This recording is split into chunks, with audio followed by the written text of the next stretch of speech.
Дневник во 20 часот на Канал Плюс телевизија. Добро вечер. Да ги проследиме настаните кои што го одбележаа денешниот 18 јуни.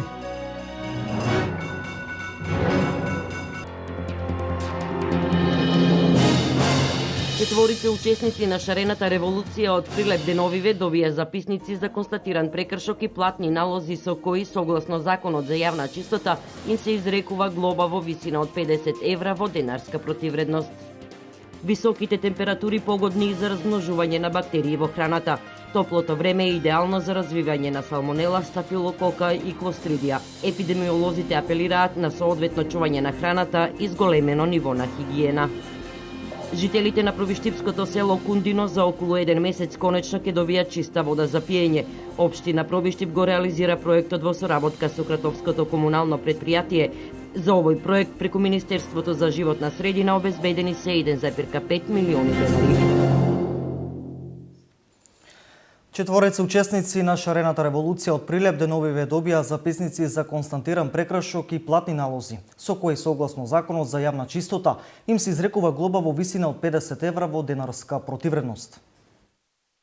Четворица учесници на шарената револуција од Прилеп деновиве добија записници за констатиран прекршок и платни налози, со кои, согласно Законот за јавна чистота, им се изрекува глоба во висина од 50 евра во денарска противредност, објавува порталот Револуционер МК. Од записниците може да се види дека врз основа на доставено известување од МВР, односно од полициската станица во Прилеп, комуналниот инспектор при локалната самоуправа на општина Прилеп констатирал дека конкретните лица сториле прекршок според член 19 став 1 од Законот за јавна чистота. Според информации на Револуционер МК, во следните денови ќе бидат поднесени прекршочни пријави и против околу 7 други учесници во шарената револуција.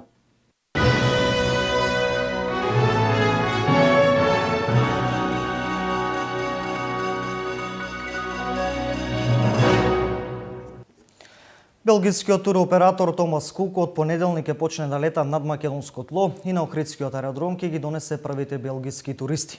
Со обаведувањето на авиолинијата Белгија Охрид се очекува да се зголеми бројот на туристи од Брисел, но и другите европски дестинации. Уште еден туроператор од понеделник ќе почне да лета на македонско тло.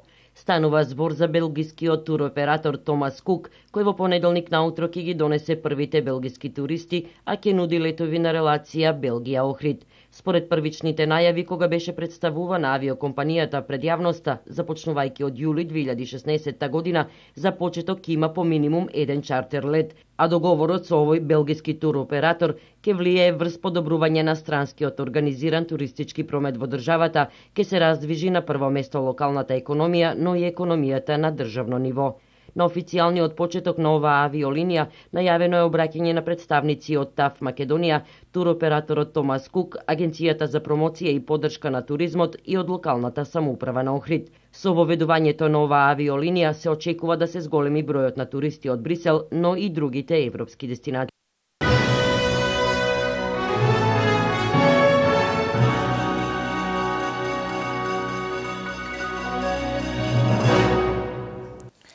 Цела Македонија денес ќе биде во портокалова алертна фаза, поради високите температури од Министерството за здравство со препораки. Бремените жени, хронично болните лица на возраст над 60 години да бидат ослободени од работни обврски и да се избегнуваат активностите на отворено од 11 до 17 часот. Цела Македонија денес ќе биде во портокалова алертна фаза. Денес и утре бремените жени и хронично болните лица на возраст над 60 години да бидат ослободени од работни обврски, а работодавачите да го реорганизираат работното време во насока на избегнување активности на отворено во периодот од 11 до 17 часот. Ова се препораките од Министерството за здравство по најавите од Управата за хидрометеоролошки работи, дека во текот на овие денови територијата на целата држава ќе биде зафатена со температури од портокалова фаза. Министерството за здравство препорачува исто така да не се одржуваат спортски активности на отворено во периодот од 11 до 17 часот, а градинките да не ги изнесуваат децата на отворено и да не практикуваат физичка активност во овој период. Потсетуваме дека е потребно граѓаните од целата држава да ги почитуваат општите препораки за заштита од високите температури, како што се заштита од директна сончева изложеност, избегнување престој на отворено во периодот од 11 до 17 часот, носење светла и лесна облека, консумирање лесна храна и течности, хигиенски начин на подготовка на храната и редовно земање на терапијата кај хронично болните лица, наведува Министерството. Поради високите температури и зголемената можност за појава на труење со храна и цревни заразни заболувања, се препорачува задолжително миење на земјоделско-градинарските производи пред нивната употреба, како и термичка подготовка на храната и нејзино консумирање во многу кус рок по подготовката. Се препорачува да се избегнува консумирање производи кои не се термички обработени, како мајонези од домашни јајца, а внимателно да се консумираат и сладоледи и разни кремови. А поради високите температури на работниците им е потребна соодветна заштита. Од Сојузот на синдикатите на Македонија велат дека работодавачот, согласно Законот за безбедност и здравје при работа, е должен да обезбеди соодветни услови на работа кои нема да го загрозат животот и здравјето на работниците во услови на топлотен бран. Потребно е да се избегнува работа на отворено за време на најтоплиот период на денот или пак нејзино редуцирање. Сојузот на синдикатите на Македонија препорачува посебна грижа да се води за работните места на отворен простор, односно за градежни работници, земјоделци, градинари, работници во сообраќај, работници кои изведуваат теренска работа и така натаму. А високите температури погодни за размножување на бактерии во храната. Топлото време е идеално за развивање на салмонела, стафилокока и клостридија. Епидемиолозите апелираат соодветно чување на храната и зголемено ниво на хигиена.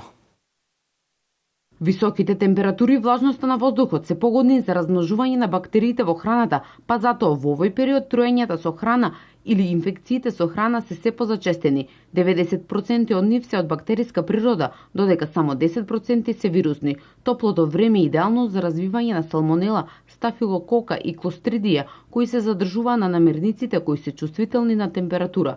Салмонелното труење може да се појави дури по 72 часа, додека пак и стафилококното труење првите симптоми се јавуваат 2 до 3 часа после консумирањето на храната. Салмонелата има во сите, например, животински производи, кои што не можат термички да се обработат. Многу грешка се прави во фамилиите кај што се приготвуваат домашни сладоледи, се стават живи јајца. Јајцата, например, не можеме да гарантираме живото јајце дали има или нема салмонела. Напукнатите јајца треба одма да се користат, бидејќи од самата кора на јајцето се навоѓа салмонелата надвор. Значи, термички обработување над 60 степени нема опасност за тоа. Затоа епидемиолозите апелираат зголемено ниво на хигиена и соодветно чување на сировата и подготвената храна. Хигиената на храната обавезно на работните површини, вкрстување на сировата храна и готовата храна никако. Овоштието, зеленчукот обавезно треба да се мијат. Значи, треба да се потопуваат или во цетка со млаз, протечен млаз на вода и да се остават да стојат, например, околу 10 до 15 минути во вода со сода бикарбона. Значи, најсигурно и најбезбедно е термички обработување. Јајцата добро варени, значи 10 минути. Месото издинстано, направено, не полуживо и живо. Значи, а храната никако чување надвор, која ќе се олади храната, треба да се стави во фрижидер за одржување. Во поблагите облици на труење важно е да се повратат течностите кои се губат. Лекарите советуваат почесто консумирање на вода, солени супи и чај, посебно од шипка и камилица. Тие ќе го смират желудникот и ќе ги надоместат изгубените електролити и минерали. Двопекот и орисот се добар избор за иритиран желудник. Водата е неопходна за екзистирање не само за лична хигиена, туку и за сите останати сегменти од секојдневниот живот. За жал, повеќе децении неколкуте преостанати жители во првиштипското село Кундино живеат без вода за пиење. Но со залагање на градоначалникот Тони Тоневски за околу 1 месец, конечно ќе им се исполни желбата до нивните домови да биде доставена чиста вода за пиење. Кундино е село во аторот на општина Пробиштип, едно од многуте кое е сместено во Рицко-планинскиот предел. Поради недоволните услови за екзистирање, младите масовно го напуштаат, што резултира со тоа што останале само околу 35 семејства, претежно повозрасни лица. Еден од многуте проблеми со кои се соочуваат е тоа што повеќе децении немаат вода за пиење.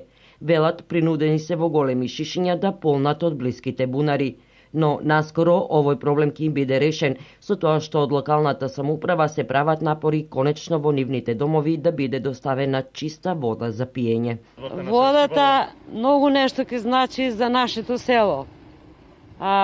Ние до сега се патевме со магариња, носеме од чешмо, руќи, котлови на рамо едно време се носише, народот е многу измучен, али вода беше пред неколку години, многу подобро ќе беше народот тука, ќе застанеш у нашето село. Ама сега народот избега, останаа само старците и ништо работа. Касне водата многу за народот, селото е запустено више, без вода. Многу ли значи водовод? Ние до сега трети пат е ова што се водоводо требаше да се постави. И сега више конечно ако се реши да се става. Снабдуваме се од бунари.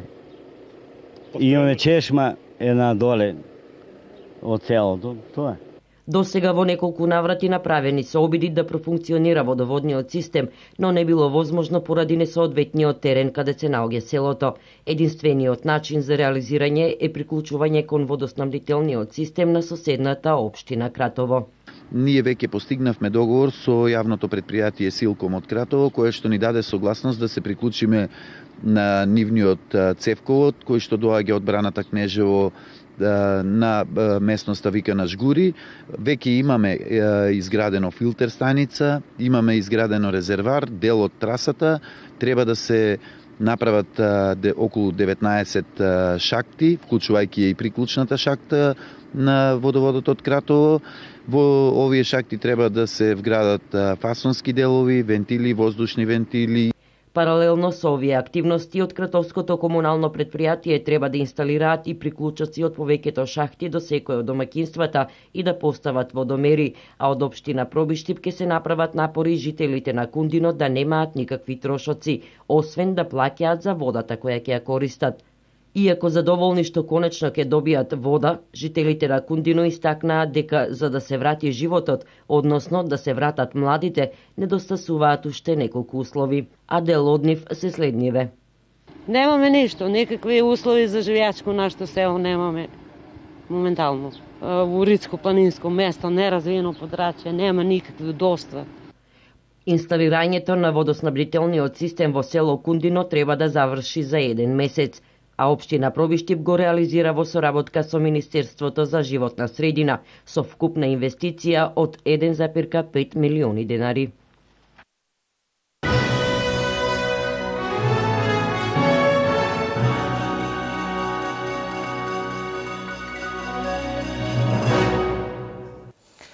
Општина Штип за само 3 години има изградено и обновено над 60 километри локални патишта. Тоа е една од причините граѓаните да се вратат на старите огништа и повторно да заживеат штипските села. За изградба на овие локални патишта најголем дел од финансиските средства се од буџетот на општина Штип и со голема подршка од Агенцијата за финансиска подршка на земјоделството и руралниот развој и јавното предпријатие за државни патишта. По последните 3 години почнуваат да заживуваат штипските села. Луѓето се подлучни да се вратат на старите огништа. Ваквиот тренд се должи на подобрување на патната инфраструктура, реконструкцијата на селските водоводи и плоштади. До сега се изградени и обновени над 60 километри локални патишта. Прво направивме пат до Мантово, 5 километри. Го поврзавме најблиското езеро до Штип, кој е на самата граница меѓу општината Кончи и Штип. Потоа ги направивме патот и улиците во селото Лесковица, село кое на времето имало 800 жители, така да луѓето веќе имаат мотиви да се враќаат. Тоа е прекрасно село. До сега имаше стари лица, но веќе се враќаат и млади. Оценивме дека треба да направиме пат и до Едногорачино, село кое е 3,5 км оддалечено од регионалниот пат Штип-Радовиш. Го направивме тој пат и луѓето се пресрехни и примите дека таму веќе прават црква. Потоа ги обноват куќите, веќе нови куќи се почнуваат. Правиме пати до село Сувогрело. Сувогрело се наоѓа на 17 километри од регионалниот пат Штип-Радовиш. Во тоа село живеат 5-6 семејства, но чуваат добиток. Па направивме пати до селото Пукче, близко таму, да, село во кое живеат македонци и турци. Луѓето едноставно таму по 1 час патуваат до своето место. А сега веќе имаат големи шанси, таму се роди и првото дете после долго време. Освен што скоро до сите села во Лакавичкиот регион може да се стигне по асфалт, општина Штип заедно со општина Карбенци ја подобрија патната инфраструктура и се поврзаа со неплодната житница во Вчеполијата. Прво направивме пат од Штипскиот дел од Врсаково до Трогирци некаде околу 5 километри. Инвестиција финансирана 50% од општината, 50% од државата преку Агенцијата за финансиска поддршка на земјоделието.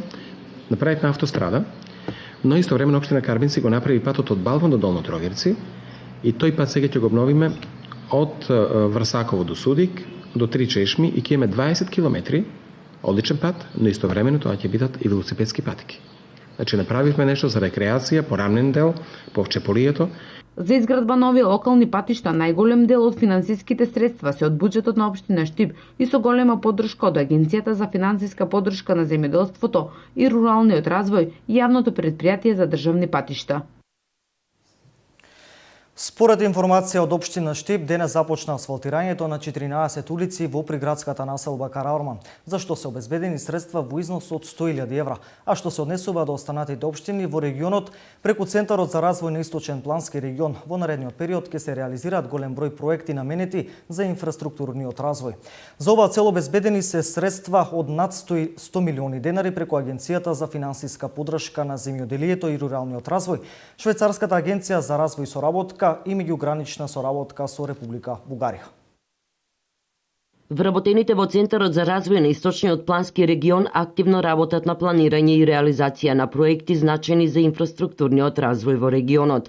Од раководителката Драгица Здравева дознаваме дека веќе е подпишан договор со Фармахем од Република Словенија, која е национален координатор на програмата за зачувување на природата во Република Македонија, за чија реализација донатор е Швајцарската агенција за развој и соработка. Станува збор за договор за реализација на инфраструктурни 5 проекти од областа на туризмот во износ од 11 милиони денари, а паралелно во фаза на реализација се повеќе крупни проекти за кои преку Агенцијата за финансиска поддршка на земјоделието и руралниот развој обезбедени се 55 милиони денари. Во завршна фаза е патот Аргулица Судик.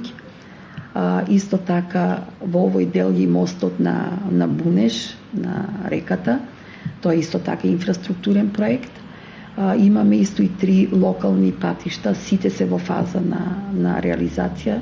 Тоа е патот до село Митрашинци и паралелно со овие проекти, повторно со средства обезбедени од страна на Центарот преку Агенцијата за финансиска поддршка на земјоделието и руралниот развој, се работат и урбанистички планови за селата во 11 општини кои се во склоп на Центарот за развој на Источен плански регион. Околу 20 милиона денари се за овие планови и 20 милиона денари за првата мерка, за патот во мостот во Бунеш и патот Аргулица и 15 милиони денари се за овие 3 помали патишта. Она што ќе следува е и реализација на проект кој ќе е резултат на меѓугранична соработка со Република Бугарија. Нови спортски терени ќе добијат младите во Берово. Во тек се градежните активности на спортскиот центар Стара гимназија, каде ќе бидат сместени повеќе наменско игралиште, фитнес зона и кошаркарско игралиште. Започна изградбата на спортскиот центар Стара гимназија во градот Берово. 3 спортски комплекси ќе бидат изградени со средства од Агенцијата за млади и спорт и општина Берово. Во тек се градежните активности на повеќе наменското игралиште, а по него ќе следуваат и фитнес зоната и кошаркарското игралиште. Се гради повеќе наменското игралиште, одмах до самото повеќе наменско игралиште е веќе издадено одобрение за поставување на фитнес зона, тоест ќе се вградат фитнес справи каде ќе можат исто младите да ги користат. До самата фитнес зона, тоест просторијата каде ќе се вградат фитнес справите, ќе се изгради кошаркарско игралиште за кое веќе е поднесено барање до Агенцијата за млади и спорт и мислам дека за сите тие 3 објекти во спортскиот центар Стара гимназија се обезбедени средства преку владата на Република Македонија, тоест преку Агенцијата за млади и спорт. Спортскиот центар е дел од програмата на градоначалникот Драги Наџински и сега по надминување на административните процедури, младите од општина Берово ќе добијат нови модерни спортски терени каде што ќе можат да спортуваат. Морам да кажам дека тоа што сега се работи е влезено во мојата предизборна програма, дека ќе направиме спортски центар за младите во Берово и еве работите отпочнаа, иако требаше малце порано да се отпочне со овие активности, сепак некои административни бариери мораше да бидат надминати. Повеќе наменското игралиште, како што кажа градоначалникот Наџински, ќе биде пуштено во употреба до 23 август, кога Берово го слави денот на градот, а фитнес зоната и кошаркарското игралиште ќе бидат изградени до почетокот на пролета 2017 година. Инаку Берово летово е во градежна офанзива. Покрај спортските терени се градат и нови локални улички, а во крајна фаза на реализација е и кружниот тек на влезот во Берово.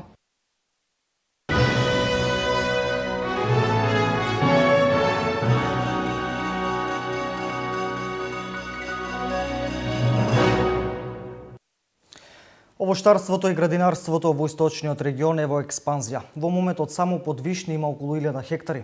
Градинарските култури исто така зафаќаат големи површини од кои луѓето остваруваат екзистенција. Подемот на овие две гранки ги помага и државата со субвенции и распределба на државно земјоделско земјиште. Овоштарството и градинарското производство во источниот регион е во експанзија. Секоја година се подигаат нови насади со разновидни овошки, а меѓу нив доминираат вишните, сините сливи, крушите и кајсиите.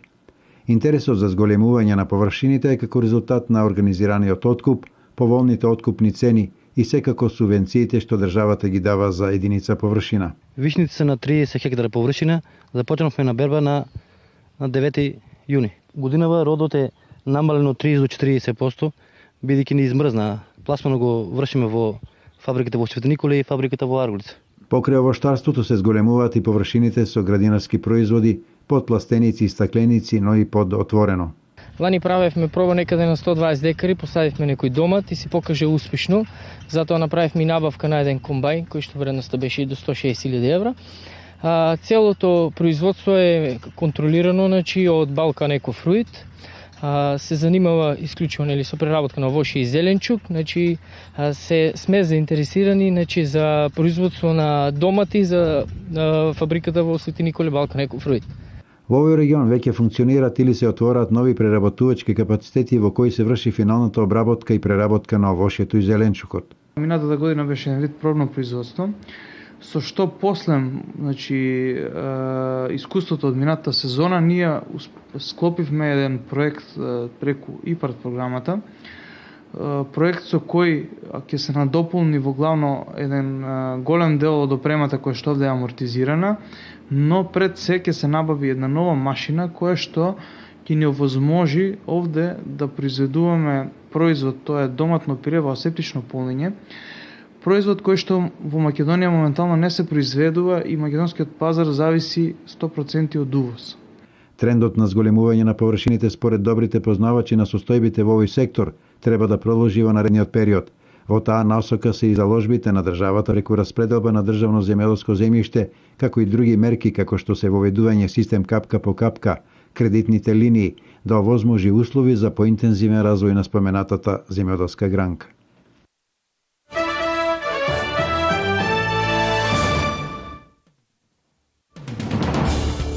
По полициската рација во 40 домови ширум Белгија, уапсени се 12 лица поради сомнеж дека планирале нови напади, соопшти канцеларијата на федералниот обвинител. Вкупно 40 лица биле приведени во полициската акција во текот на минатата ноќ, а 12 од нив се задржани. Извршени се претреси во куќи и гаражи во 16 општини, повеќето во Брисел и неговата околина.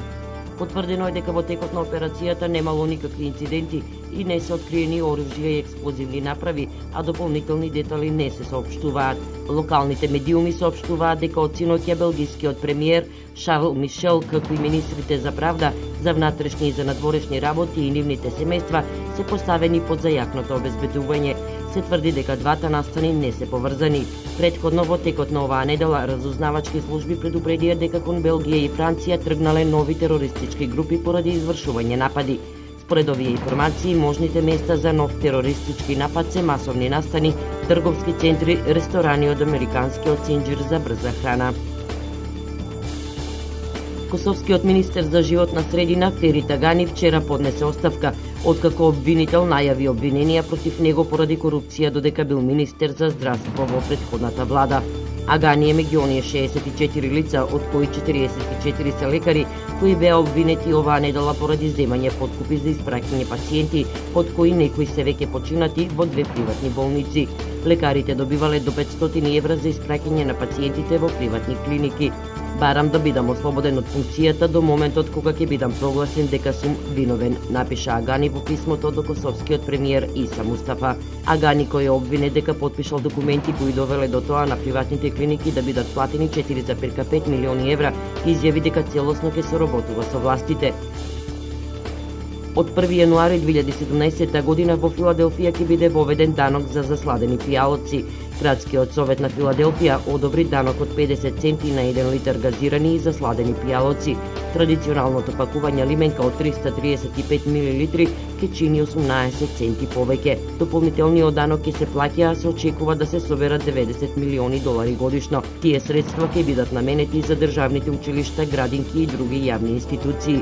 Одлуката е тежок удар врз мокната индустрија на газираните сокови, кои презедоа милионска кампања за да спречат воведување таков данок. Мерката има за цел да ги поттикне луѓето на здрава храна, бидејќи дијабетесот и зголемената тежина се поголем проблем во Соединетите Американски држави.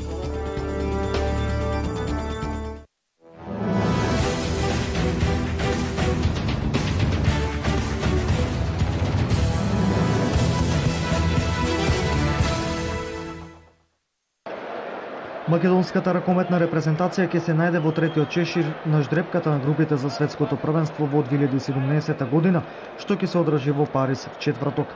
Заедно со Македонија дел од третиот чешир се и Белорусија, Русија и Шведска, селекции со кои сигурно нема да се сретнеме во групната фаза.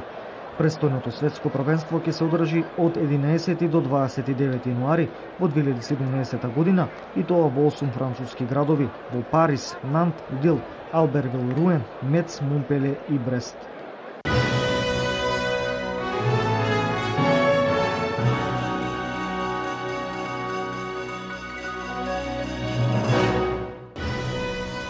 Почитувани гледачи, се гледаме и во 23:30 во последниот дневник на Канал Плюс телевизија. Имајте пријатна вечер до тогаш.